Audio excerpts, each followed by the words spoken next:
বন্ধুরা, প্রথমে আমার যে এই পেজে লেখাটা আছে সেটা তোমরা টুকে নিও, অনেক কাজে আসবে। তো আজকে শুরু করব ওয়ার্ড। কতগুলি লেটার পাশাপাশি বসে যদি একটি অর্থ প্রকাশ করে তাহলে সেই বর্ণ সমষ্টিকে একটি ওয়ার্ড বা শব্দ বলে। যেমন book, pen, mother, father, brother, etcetera.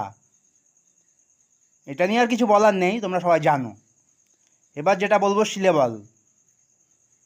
ওয়ার্ডের মধ্যে যে অংশটুকু একেবারে উচ্চারণ করা যায় তাকে বলে সিলেবল। সিলেবল আবার 4 ভাগে বিভক্ত: monosyllabic word, disyllabic word, trisyllabic word আর পলিসিলেবিক ওয়ার্ড। তো মনোসিলেবিক কাকে বলে?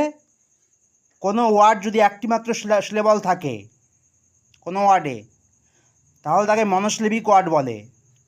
যেমন think, queen, king, new, big, এগুলো। আর যদি কোনো ওয়ার্ডে বা শব্দে 2টি সিলেবল থাকে তখন শব্দটিকে ডাইসিলেবিক ওয়ার্ড বা 2 সিলেবল বিশিষ্ট শব্দ বলা হয়। যেমন today, table, above, woman, etcetera. আর যদি কোনো ওয়ার্ডে বা শব্দে 3টি সিলেবল থাকে তখন শব্দটিকে ট্রাইসিলেবিক ওয়ার্ড বলা হয়।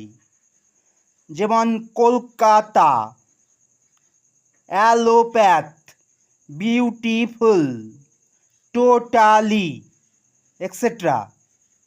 আর যে শব্দে 3-এর বেশি সিলেবল থাকে সেগুলোকে বলা হয় পলিসিলেবিক ওয়ার্ড বা বহু সিলেবল বিশিষ্ট শব্দ। যেমন হচ্ছে ফটোগ্রাফি, ইকোনমি, এলিমিনেট, এলিজাবেথান। এগুলো হচ্ছে পলিসিলেবিক ওয়ার্ড। আজকে এত দূরই।